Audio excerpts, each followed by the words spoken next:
BSP को कोई आंधी तूफान या बारिश रोक नहीं सकती है। हमारे वोट कम नहीं होने चाहिए। लड़ाई इस बार जो भी होगी वोट के दम पे होती है, नोट के दम पर नहीं होती। वोट के दम पर नोट वालों को नीचा दिखाने का काम कर। कुर्मी राजा छत्रपति साहू जी महाराज, भारतीय संविधान के रचयिता, बौद्ध सत्व, भारत रत्न, परम पूज्य बाबा साहेब डॉक्टर भीमराव अंबेडकर, बामसेफ, डीएस4, बहुजन समाज पार्टी के संस्थापक मान्यवर श्री कांशीराम साहेब एवं बहुजन समाज में जन्मे उन तमाम संतों, गुरुओं और महापुरुषों के चरणों में श्रद्धा के सुमन अर्पित करते हुए साथ ही बहन कुमारी मायावती जी को अपना आदर्श नेता मानते हुए और आज यमुनानगर में जोन नंबर 1 की समीक्षा बैठक और पूरे यमुना प्रदेश के, हरियाणा प्रदेश के प्रदेश स्तरीय बैठक का आयोजन किया गया और जिसमें हमारे बीच में उपस्थित हैं केंद्रीय state coordinator Shri CP Singh जी,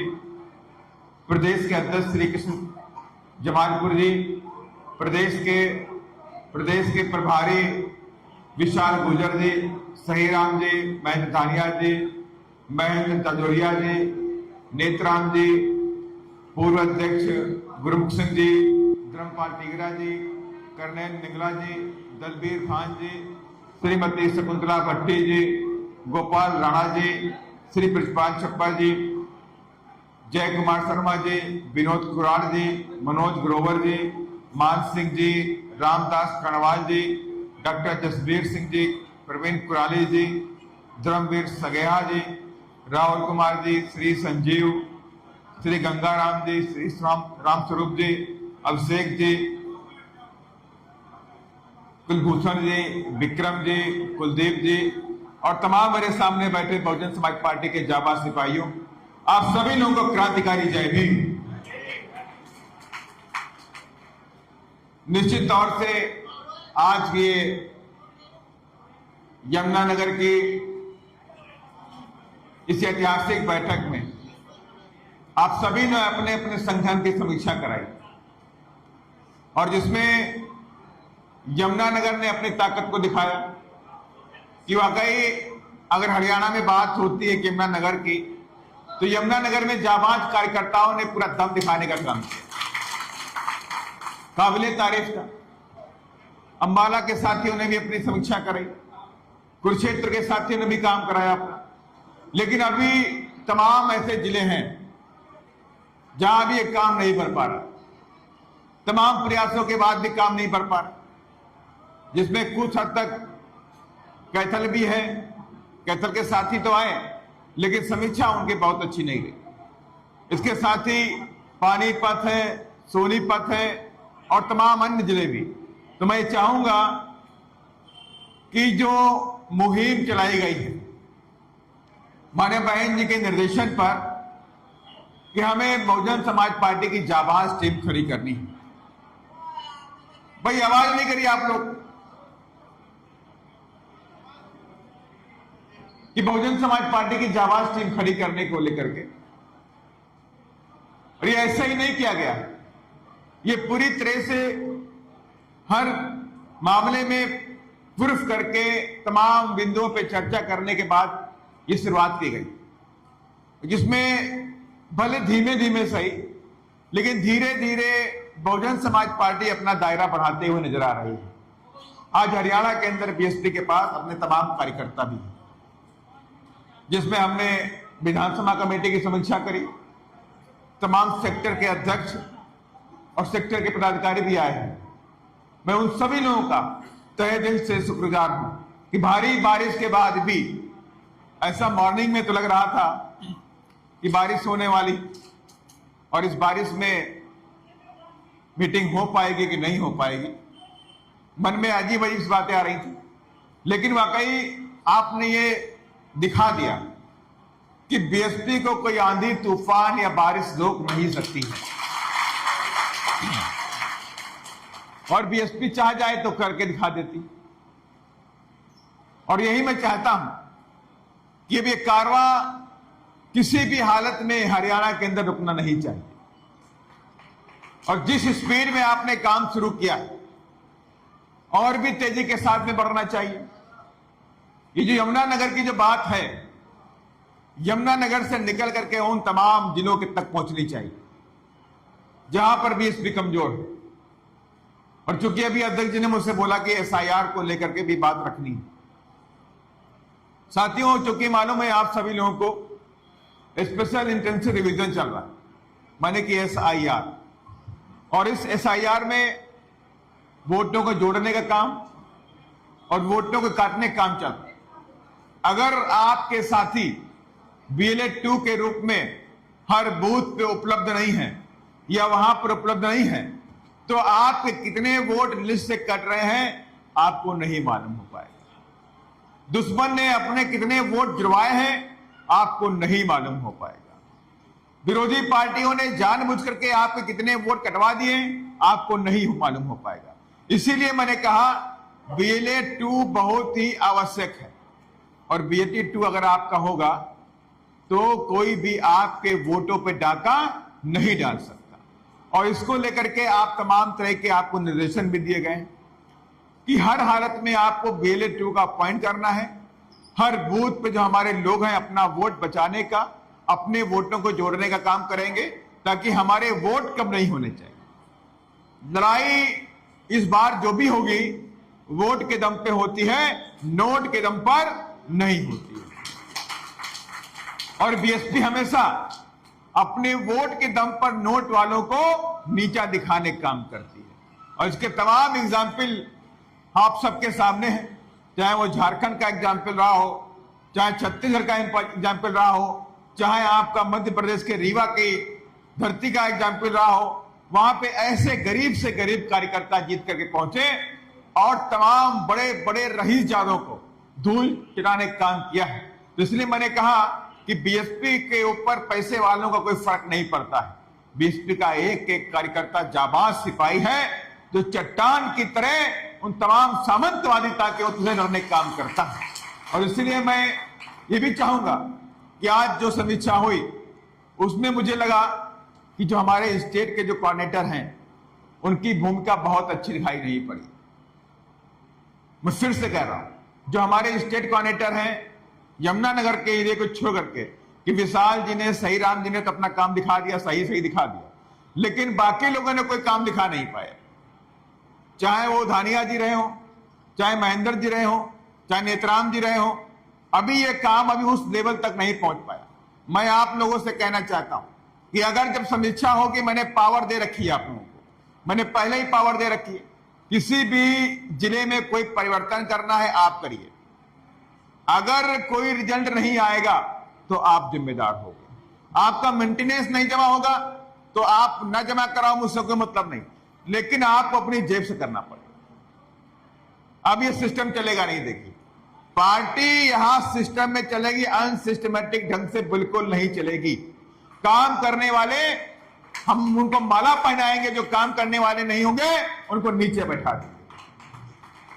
मंच पर बैठेंगे वही जो काम करेंगे, जो काम नहीं करेंगे वो मंच के बैठने लायक नहीं। सीधी सी बात, यही मेरा फंडा रहता है। और इसके लिए कोई बुरा माने चाहे कुछ भी करे, उससे फर्क नहीं पड़ता मेरे ऊपर। जब मैं रात दिन दौड़ता हूं, 24 घंटे दौड़ता हूं, तो आप क्यों नहीं दौड़ सकते? जब मैं अपने घर में 2 महीने में एक बार जाता हूं, आप तो डेली घर पहुंच जाते हो तब भी काम नहीं करते। आप तो डेली घर पहुंच जाते हो तब भी काम नहीं करते हो। देखिए, लगन आपकी सच्ची होनी चाहिए। देश में आज बहुजन समाज के लोगों के ऊपर बड़ा संकट आने वाला। मैं थोड़ा सा इतिहास में जाना चाहूंगा। आप सभी लोगों को ज्ञात भी होगा कि महात्मा फूले ने इस मिशन और मूवमेंट को आगे लेकर के चले। जो सम्राट अशोक के दौर में जो बातें खत्म हुई, वो बातें कई 100 साल तक दबी रही और इस देश के अंदर बहुजन समाज के लोग गुलामी का जीवन जीते रहे। लेकिन हमारे ही बीच में मालिक कुशवाहा और सैनी बिरादरी में जन्म लेने वाले हमारे महापुरुष महात्मा ज्योतिबा फूले आए, और जिन्होंने इस देश के अंदर बहुजन समाज की दुखती रगों को पकड़ा, उनके कारण को जान लिया। उन्होंने कहा कि विद्या बिना मति गई, मति बिना गति गई, गति बिना शूद्र के पास पैसा नहीं आया, धन गया, और धन गया तो शूद्र उदास हुआ और इस देश में गुलाम बना दिया। अब आप समझ लीजिए मैंने कितनी बड़ी बात को बोल दिया। इस देश के अंदर बैठी सरकारें आपकी विद्या को छीनना चाहती। अगर आज जितने भी लोग इधर बैठे हुए हो या मंच के ऊपर बैठे हुए हो, इस देश में अगर आगे बढ़े हो तो संविधान और शिक्षा के दम पर आगे बढ़े हो, किसी और के दम पे नहीं बढ़े। और आज हमारी शिक्षा पे हमला हो गया, अब हमारे संविधान पे हमला हो रहा है, लेकिन हम अपने शिक्षा को, अपने संविधान को, अपने रिजर्वेशन को बचाने के लिए सीरियस नहीं, आने वाली जनरेशन को बचाने के लिए सीरियस नहीं है। दुश्मन चारों तरफ से आपको घेरने में लगा हुआ है। स्कूल बंद हो रहे हैं। इस देश के अंदर 93,000 सरकारी स्कूल बंद कर दिए गए, 93,000, जहां पर बहुजन समाज के गरीब बच्चे पढ़ते थे। लगभग 1,65,00,000 बच्चे अभी भी इस देश के अंदर शिक्षा से महरूम हो गए। जब 93,000 स्कूल बंद कर दिए तो 1,65,00,000 बच्चे शिक्षा से महरूम कर दिए गए। और उन्हीं में से अगर बच्चे पढ़ते तो कोई डॉक्टर बनता, कोई इंजीनियर बनता, कोई वकील बनता, कोई पुलिस में भर्ती होता, कोई बड़ा अधिकारी बनता, कहीं ना कहीं अपने जीवन का यापन कर लेता। लेकिन जब शिक्षा के लिए आपके स्कूल बंद कर दिए गए तो वो बच्चे बड़े होंगे और बड़े होकर वो मजदूर बनेंगे, अधिकारी या कहीं सरकारी नौकरी में नहीं जा पाएंगे। ये बड़ी साजिश कर दी गई। दुश्मन को लग गया था, दुश्मन ने कई प्रैक्टिकल दौर पे दौर आप पे कर दिए। पहला प्रैक्टिकल उसने 2018 में किया, जब आपके SC ST कानून, जो इस देश के अंदर गरीबों का, दलितों का, आदिवासियों का सुरक्षा कवच था, उस सुरक्षा कवच को खत्म करने के लिए इस देश में बड़ा प्रैक्टिकल कर दिया गया। देश की बैठी सरकार ने इनडायरेक्टली आपकी सुरक्षा कवच को, SC ST कानून को खत्म कर दिया और उसके बचाने के लिए पूरे देश के अंदर एक नीली क्रांति उभर के आई। जब देश के अंदर नीली क्रांति आई, पंजाब हो, चाहे हरियाणा हो, चाहे राजस्थान हो, चाहे उत्तर प्रदेश हो, चाहे मध्य प्रदेश हो, चाहे किसी साउथ के स्टेट के अंदर भी हो, पूरे देश के अंदर नीली क्रांति बहुजनों ने अपने निकाल दी। उस नीली क्रांति में कई जाबाज वीर हमारे शहीद भी हो गए। मध्य प्रदेश में शहीद हुए, आपके राजस्थान के अलवर में शहीद हुए, कई सारे वीर हमारे शहीद हो गए। और उस नीली क्रांति को देखकर देश में बैठी सरकार डर गई। उसको लगा कि नीली क्रांति अगर आगे बढ़ जाएगी तो हमारी कुर्सी चली जाएगी, और वो डर करके आपके कानून को उनको वापस देना पड़ा। भले कमजोर कर दिया, लेकिन कानून को वापस देना पड़ा। उन्हें मालूम हो गया कि हम अब डायरेक्टली हम संविधान को खत्म नहीं कर सकते, हम डायरेक्टली संविधान को कुछ भी छू भी नहीं सकते। तो उन लोगों ने इनडायरेक्टली आपके संविधान पे हमला शुरू कर दिया। उनको लगा कि बहुजन समाज के लोग किस दम पे आगे बढ़ते हैं। पुरानी स्टडी पे उन्होंने अध्ययन किया। उनको लगा कि इस देश में अगर बहुजन समाज के लोग आजादी के बाद बाबा साहब के अथक प्रयासों से देश में शिक्षा ग्रहण शुरू किए और शिक्षा के दम पे डॉक्टर बने, इंजीनियर बने, शिक्षा के दम पे अधिकारी बने, IAS बने, IPS बने, SDM बने, तहसीलदार बने, लेखपाल बने, शिक्षा के दम पे आगे बढ़ते जा रहे हैं, तो क्यों ना इनकी शिक्षा को खत्म कर दिया जाए। अगर शिक्षा ही नहीं रहेगी तो इनके बच्चे आगे नहीं बढ़ सकते, तब इनके बच्चे गुलाम पैदा होंगे, तब इनके बच्चे मजदूर पैदा होंगे। और इसीलिए इन लोगों ने धीरे धीरे इस देश के अंदर 93,000 स्कूल बंद कर दिए गए। और 93,000 स्कूल छोटे मोटे नहीं होते। आपके हरियाणा के अंदर भी इन लोगों ने बड़ी साजिश के तहत सरकारी स्कूलों को बंद करने का काम किया। क्या लेकर के आए? चिराग योजना लेकर के आए और कहा सरकारी स्कूलों में जो पढ़ेगा उसे वजीफा नहीं मिलेगा, प्राइवेट स्कूलों में पढ़ेगा तो उनको वजीफा मिलेगा। ऐसा ही था मेरी समझ, चिराग योजना के तहत। अब आपके बच्चे क्या करेंगे? आपको लगा कि भाई वहां वजीफा मिल रहा है, यहां तो वजीफा भी नहीं मिलेगा। प्राइवेट वाले अच्छा पढ़ाते हैं, सरकारी वाले खराब पढ़ाते हैं। लोगों ने अपने बच्चों को निकाल करके वहां पर भर्ती कर दिया। कुछ दिनों के बाद सरकार बोलती है कि सरकारी स्कूलों में कोई पढ़ने नहीं आ रहा, इसलिए अब सरकारी स्कूलों की जरूरत नहीं, हम सरकारी स्कूलों को बंद कर दें। सरकारी स्कूल बंद कर दिए। कुछ दिन के बाद बोलेंगे कि भाई अब वजीफा बंद हो गया। कुछ सालों के लिए योजना लेकर के सरकार आई थी, अब आपको 2000 रुपये 3000 रुपये फीस देनी पड़ेगी। अब आप बताइए, इस देश के अंदर रिजर्वेशन को खत्म करने के लिए देश में भर्ती बंद कर दी गई, रेलवे में भर्ती बंद कर दी गई। ये डीओपीटी को डायरेक्ट ऑर्डर दिया गया केंद्र की सरकार की तरफ से कि आप बिना मेरी मर्जी के, बिना मेरी सहमत के इस देश में कोई भी भर्ती नहीं करेंगे। आप देखिए, बीएसएनएल में भर्ती बंद हो गई, ईआईएल में भर्ती बंद हो गई, आईओसीएल में भर्ती बंद हो गई, ओएनजीसी में भर्ती बंद हो गई, सेल में भर्ती बंद हो गई, होम मिनिस्ट्री में भर्ती बंद हो गई, शिक्षा विभाग में भी भर्ती बंद कर दी गई। शिक्षा विभाग के अंदर भर्ती बंद कर दी गई। एक आंकड़ा सरकार ने दिया कि केंद्र की सरकार में, ये पिछले 4 साल पीछे का आंकड़ा है, कि 10 लाख सरकारी नौकरी खाली पड़ी। लेकिन अगर मैं बात करूं 1980 की, 1980 में इस देश के अंदर 2.5 करोड़ लोग सरकारी नौकरियों में थे। 2.5 करोड़ लोग सरकारी नौकरी कर रहे थे। और अगर आज की मैं बात करूं 2026 की, तो 1 करोड़ 20 लाख लोग सरकारी नौकरी करते हैं मात्र।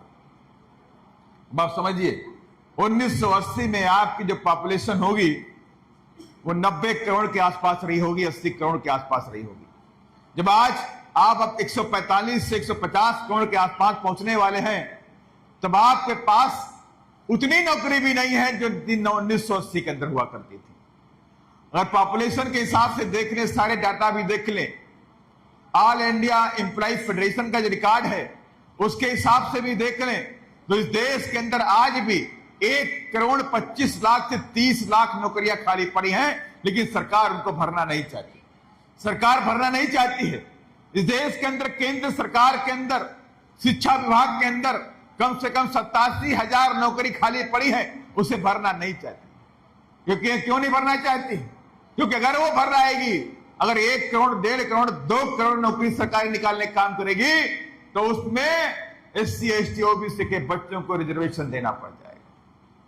अगर SC ST OBC के बच्चे रिजर्वेशन पा जाएंगे तो इस देश के अंदर 75 लाख परिवारों को नौकरी मिल जाएगी। 75 लाख घरों के बच्चे अच्छे अच्छे स्कूलों पढ़ के आगे भविष्य की रेखा तय करने का काम करेंगे। और इसलिए उन्होंने आपके हाथों को बांध दिया। अब इस देश के अंदर बहुजन समाज के बच्चे 15 साल में मजदूरी करते हैं, 13 साल में मजदूरी करते हैं। आप यमुनानगर के अंदर आपका इंडस्ट्री हब है पूरा। अगर आप यमुनानगर में जाएंगे, जो फैक्ट्रियां हैं, आप फैक्ट्रियों के अंदर सर्वे करेंगे तो 15 साल का, 14 साल का, 16 साल का बच्चा काम करता है, मजदूरी करने के लिए आ रहा है। कहीं यहीं का है, कहीं लोकल का है, कोई बिहार से आता है, कोई उत्तर प्रदेश से आता है, कहीं मध्य प्रदेश से आता है, कहीं बंगाल से आता है, कहीं झारखंड से आता है। जिनकी उम्र पढ़ने की थी उनको पढ़ने का अधिकार सरकार ने छीन लिया और मजदूरी करने की तरफ धकेल दिया गया। और आप शांत बैठे हुए, आपको लग रहा आप सब कुछ ठीक चल रहा है, सब कुछ अच्छा हो रहा है। इस देश के अंदर कुछ भी अच्छा नहीं हो रहा। इस देश में बहुजन समाज को दोबारा इस देश में गुलाम बनाने की चारों तरफ से साजिश रच दी गई और आप शांत बैठे हुए हैं। और मैं आपसे कहना चाहता हूं, इस देश के अंदर एक कांग्रेस के अंदर दम नहीं है कि बहुजन समाज के हक हकूक की लड़ाई लड़ सके। अगर बहुजन समाज की लड़ाई लड़ती, कांग्रेस तो सत्ता में रही है और कांग्रेस ने कभी भी बहुजन समाज को हक देने का काम नहीं किया। अगर उसने हक दिया होता तो मानवर कांशीराम साहब को अपना जीवन बलिदान नहीं करना पड़ता, उनको अपना जीवन बलिदान नहीं करना पड़ता। और कांग्रेस ने लंबे समय तक इस देश पे राज किया, कांग्रेस ने प्रदेश के अंदर भी लंबे समय तक राज किया। तो क्यों आज तक प्रदेश के अंदर छुआछूत खत्म नहीं हुआ? भाईचारा क्यों कायम नहीं हुआ? जातिवाद क्यों खत्म नहीं हुआ? आज बहुजन समाज के लोग 95% मजदूरी करने पर मोहताज क्यों हैं? और यही उत्तर प्रदेश है। आपके बगल के अंदर देख लीजिए, 4 बार आदरणीय बहन कुमारी मायावती जी ने शासन किया और बहुजन समाज ने राज करने का काम किया। ये है हमारी और उनके अंदर फर्क। आज बहुजन समाज के बच्चों के पास बड़ी बड़ी गाड़ियां उत्तर प्रदेश के अंदर हैं, उनके पास जमीनें हैं, उनके पास शिक्षा है, उनके पास नौकरियां हैं, वो सॉफ्टवेयर इंजीनियर हैं, वो डॉक्टर हैं, वो टीचर हैं, वो पुलिस में भर्ती हुए। आज तमाम कोचिंग कॉलेज उत्तर प्रदेश में बहुजन समाज के लोगों के लिए बहन जी ने खोलने का काम किया था, आज भी वो चलने का काम करती, जहां से हजारों बच्चे एसडीएम बनते हैं, डॉक्टर बनते हैं, इंजीनियर बनते हैं, एडीएम बनते हैं, आईपीएस बनते हैं, पुलिस में भर्ती होती। यही हमारे और उनके अंदर फर्क है। और आप शांत बैठे हो, आप कुछ करना नहीं चाहते, इससे बात नहीं बढ़ने वाली। अगर इतने छोटे से काम में आपकी बात बढ़ने वाली होती तो आप इस प्रदेश में सत्ता में कई बार आ चुके होते। आप डाउनफॉल में गए। 14-15% वोट लाने के बाद आज 4% पे आप खड़े हो गए। 4% ना, 1.5 पर रह गए। 17% से 1.5% पे आ। अब आप समझिए, जो प्रदेश के अंदर एक लहर बनी थी, उस दौर में लग रहा था कि अब तो यहां सरकार बनने जा रही। 17% वोट कोई छोटा मोटा नहीं होता। अगर आप 17 से भी उसमें 5 से 7 जोड़ दिए होते तो इस प्रदेश में काबिज हो गए होते। 17 से 25 कर लेते, 17 से 22 कर लेते तो आपके पास विधायकों की लाइन लग गई होती सर। लेकिन हम फेल हुए। हमारे लोग जो भी किया, जो गलतियां की, हमें नहीं पता उसके बारे में, क्योंकि उस वक्त मैं नहीं था। लेकिन हम डाउनफॉल में गए। मैं तो सोच रहा था कि 4% पे आप रुके हुए, अभी साथी बता रहे हैं 1.5% पे, 1.5% पे रह गई। कमी मुझे नहीं पता किसकी रही, कमी सबकी रही। देखिए, मैं अभी कह रहा हूं, कमी आप सिर्फ इधर मत कहो, कमी यहां रह गई। कमी वहां भी रह गई कि आप अब बूथ हार के आ रहे हैं, आप अब गांव भी हार के आ रहे हैं। अगर मैं कहूं इधर यहीं पे मेरे सामने कार्यकर्ता बोलता कमी किसकी रह गई, और मैं भारतीय जनता पार्टी की मीटिंग में जाऊं तो एक कार्यकर्ता नहीं बोलता कि मेरी कमी रह गई। वो कहता साहब गलती मुझसे भी हो गई, क्योंकि हमें आपको जगाना पड़ता है, हमें बार बार आपको समझाना पड़ता है कि आपकी अपनी पार्टी बीएसपी है, लेकिन बीजेपी के लोगों को समझाना नहीं पड़ता है। हमारे लोग कहां जाएंगे? कहीं कांग्रेस में जाएंगे, कहीं बीजेपी में जाएंगे, कहीं उधर जाएंगे, कहीं चौटाला जी की पार्टी में जाएंगे, कहीं दुष्यंत वाली पार्टी में जाएंगे। अलग अलग पार्टियों में अपने बेनिफिट के लिए जाएंगे, अपने फायदे के लिए, समाज के फायदे के लिए नहीं, अपने फायदे के लिए जाएंगे। लेकिन वहीं बीजेपी का वोटर टस से मस्त नहीं होता। उसके यहां कोई मीटिंग करने बीएसपी आदमी बीजेपी का जाए चाहे ना जाए, लेकिन उसका बूथ बीजेपी जीतती है, उसका वोट बीजेपी पाती है। लेकिन हमारे लोगों में भी कमी है। अगर मैं कहूं हमारे लोगों में कमी नहीं होती तो 17% से 1.5% नहीं होता, कुछ भी होता 17 से कम 25% पे आज भी बीएसपी खड़ी होती। गांव को संभालने की जिम्मेवारी आपकी होती है कि नहीं होती है? गांव कौन संभालता है? कार्यकर्ता संभालता है। गांव को संभालने की जिम्मेवारी आपकी होती है। अगर आपने गांव को संभाल लिया तो मैं दावे के साथ में कहता हूं, जो हो गया वो बीत गया, बीत गया। आज भी अगर जाग जाओगे तो 100% में दावे के साथ में कहता हूं कि आने वाले समय बीएसपी का राज या हरियाणा के अंदर होगा और किसी का राज नहीं। हरियाणा के अंदर आपका राज होगा। देखिए, लेकिन बात यही आती है, कमी कहां पर है? कमी इधर भी है, मैं ये नहीं कहता कमी यहां नहीं रही, कमी इधर भी रही है, बहुत कमियां रही, इधर भी रही हैं। अगर इधर कमी नहीं होती तो उधर कमियां भी नहीं आती। तो मैं ये नहीं कहता कि आपकी कमी मेरी कमी नहीं है, कमी दोनों तरफ से रही। और इसीलिए मैंने कहा कि हम दोनों को बैठ करके इस पर विचार और मंथन करना पड़ेगा। अगर प्रदेश को बढ़ाना है तो हमें आगे बढ़ने की तरफ चलना पड़ेगा। और हमने जो माननीय बहन जी ने हम सबको निर्देश दिया है कि हमें हर हालत में हरियाणा के अंदर अगले 2 साल के अंदर 2 लाख कार्यकर्ताओं को खड़ा करना है। 2 लाख होंगे कि नहीं होंगे? एक बार मेरे साथ बोलिए, होंगे या कि नहीं होंगे? 2 लाख कार्यकर्ताओं की फौज खड़ी करेंगे, 2 लाख।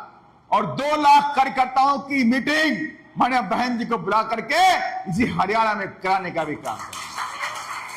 और मैं दावे के साथ में कहता हूं, और इस काम को लेकर के हम लोग चल पड़े। और इसके लिए हम समीक्षा कर, मैंने 2 घंटे पहले समीक्षा करी गई, उधर सोनीपत में ऐसा किए थे। पानीपत में समीक्षा हुई, दूसरी समीक्षा आपके यहां हो गई है, अगली समीक्षा और भी होगी, हिसार के अंदर भी होगी, कैथल में भी होगी। लेकिन हम अब पीछे हटने वाले नहीं, हम पीछे हटने वाले नहीं।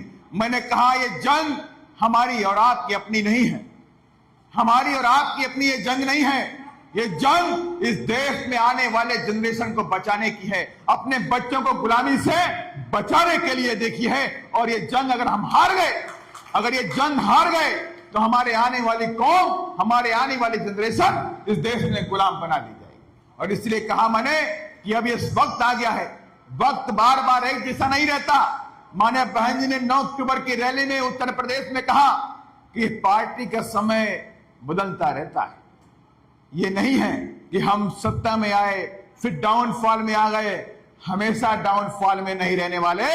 अब हम सत्ता की तरफ कूच करने जा रहे हैं, हम सत्ता की तरफ जा रहे हैं। और मुझे पूरा यकीन है कि 2027 में उत्तर प्रदेश में आदरणीय बहन जी 5वीं बार मुख्यमंत्री के शपथ लेने जा रहे हैं।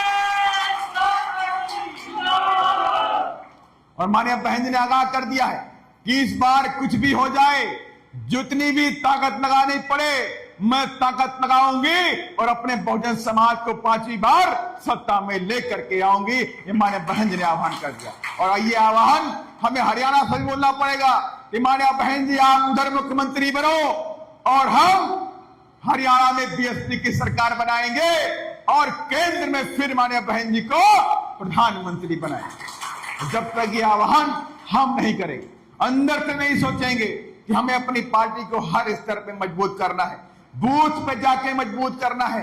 लड़ाई तो बूथ पे होने वाली है, लड़ाई बूथ पे होने वाली है। आखिरी 3 दिन लड़ाई गांव के अंदर होती है, बूथ के अंदर होती है। जिसने बूथ जीत लिया उसने बीएसपी को जीत लिया, जिसने बूथ हार लिया वो बीएसपी को हारा दिया। इसलिए लड़ाई तो बूथ पे होने वाली। इसलिए हम लोगों ने समीक्षा की कि गांव-गांव समीक्षा की जाएगी। तमाम नेताओं से बोल दिया गया कि सेक्टर कमेटी, बूथ कमेटी और साथ में विधानसभा कमेटी आपकी दुरुस्त होनी चाहिए। और अभी जो चरण चल रहा है ये आपकी विधानसभा कमेटी का चल रहा है। इसके बाद जहां जहां हमारी विधानसभा कमेटी कंप्लीट हुई है वहां पर हमने सेक्टर कमेटी पे भी काम शुरू कर दिया।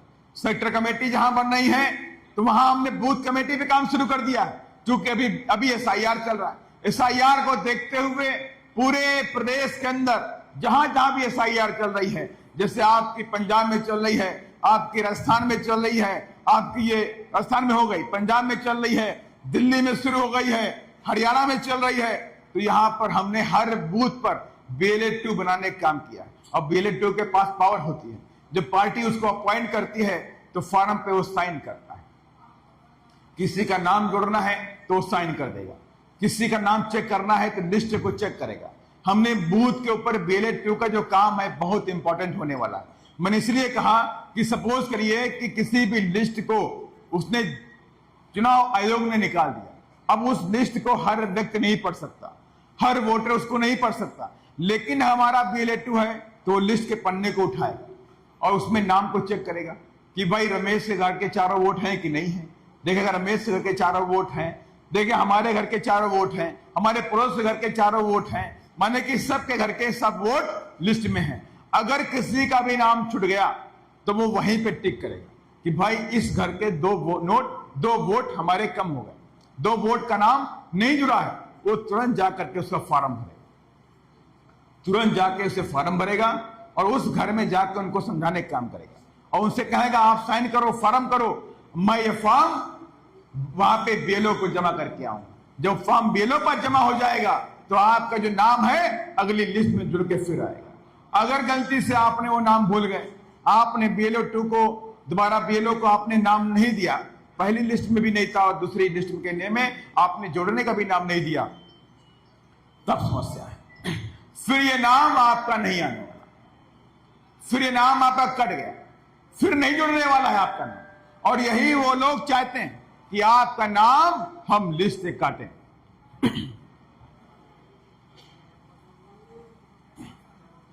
बैटरी खिंच रहा आवाज वही ये चाहते हैं। इसलिए हमने BLA 2 को लेकर छूट दे रखी है कि हमारे साथी BLA 2 का काम करें।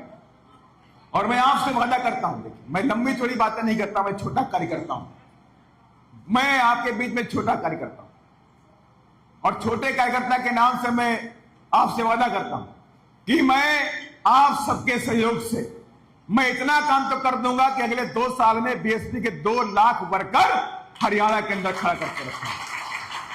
100% में मेरी जुबान है आपके सामने। 2 लाख पार्टी के वर्कर खड़े करेंगे। जैसी भीड़ यमुनानगर में आपको दिखाई पड़ी है, और मैं चाहूंगा ऐसी भीड़ हर जिले के अंदर बहुजन समाज पार्टी की खड़ी है। और जिस दिन ऐसी भीड़ हर जिले में खड़ी हो जाएगी, आप समझ लीजिएगा तमाम जो हरियाणा की जो पार्टियां हैं, इनको नाक को चने चबाने पे मजबूर कर देंगे साथ। और बिना बीएसपी के कोई सरकार हरियाणा में बनने भी नहीं। और हमें यही उम्मीद है, और 100% मैं कहना चाहता हूं कि आप लोगों को गांव-गांव में जाना है और लोगों को समझाना है कि हरियाणा के अंदर हमारे लोग क्या करते हैं। कांग्रेस कांग्रेस करते रहते हैं, आज भी कांग्रेस कांग्रेस करते हैं। और कांग्रेस क्यों आपको बढ़ा रहे हैं? आप मुझे बताइए, कहां कांग्रेस ने आपको बढ़ाने का काम इस प्रदेश में किया? किस प्रदेश में कांग्रेस ने आपको बढ़ाया? कर्नाटक में उनकी सरकार है, क्या आपको बढ़ाने का काम किया? तेलंगाना में उनकी सरकार, क्या आपको बढ़ाने का काम किया? राजस्थान में उनकी बात सरकारें रही कि उन्होंने आपको बढ़ाने का काम किया?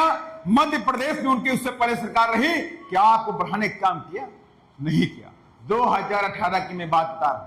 2018 में कांग्रेस की और हमने अलायंस में नहीं किया, लेकिन इलेक्शन के बाद कांग्रेस को चाहिए थे 101 एमएलए सरकार बनाने के लिए। मैं इसी बात तो कह के खत्म करूंगा।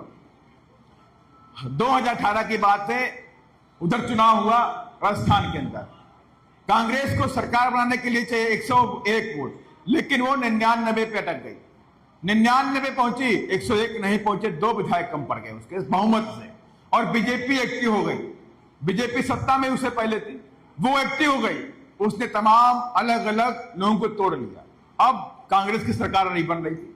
माननीय बहन जी ने कहा कि उधर सामंतवादी ताकतों को रोकना जरूरी है, कि अभी अप्रैल के महीने में वहां पर हमारे बच्चे शहीद हुए, उन पर SC/ST एक्ट का मुकदमा लगाया गया। तो इसलिए हम नहीं चाहते कि वहां पर कोई सामंतवादी ताकत दोबारा पनपने पाए। तो इसलिए हम चाहते हैं कि बाहर से हम कांग्रेस को समर्थन कर दें।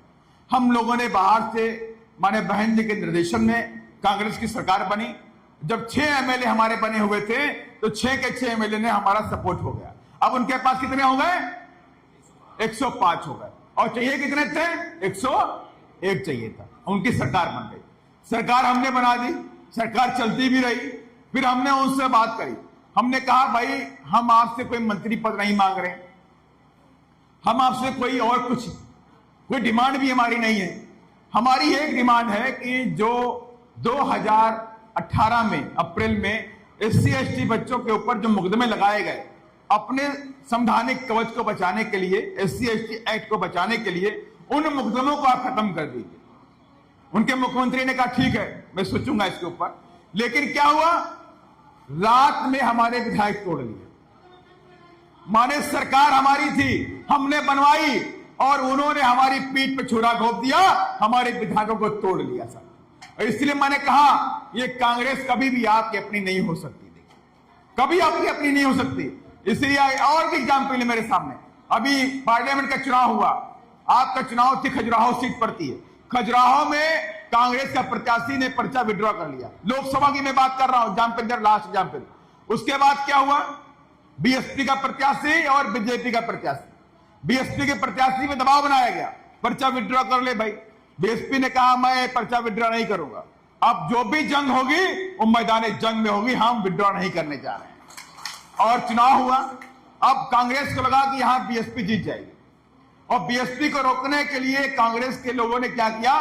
रात में मशाल जुलूस निकाला और कहा नोटा पे वोट दो, नोटा पे वोट दो, बीएसपी को वोट मत दो, नोटा को वोट दो, नोटा पे वोट डालने का काम करो। और बीएसपी को वोट मिले 2,55,000, माने कुछ ही वोटों से हम हार गए। अगर कांग्रेस ने गद्दारी नहीं की होती तो हम बीजेपी को हराने का काम खजुराहो में कर देते सर। और इसलिए मैंने कहा कि कभी भी नहीं चाहेंगे कि आप आगे बढ़ जाओ, और आप अगर बढ़ना है तो अपने दम पे बढ़ना पड़ेगा, अपने समाज को जुड़ना पड़ेगा। और मुझे पूरी यकीन और उम्मीद है कि अगर आप सभी लोग एक हो जाओगे तो फिर से हरियाणा के अंदर बीएसपी खड़ी करेंगे, और आने वाले चुनाव में बीएसपी की सरकार बनाने का काम करेंगे। और इन्हीं सब बातों के साथ मैं अपनी बात को खत्म करूंगा। मुझे मालूम है आप लोग 11 बजे से बैठे हैं, उधर खाने का इंतजाम भी हो रहा है। मैं चाहूंगा जोरदार महापुरुषों के सम्मान में खड़े होकर नारायण काम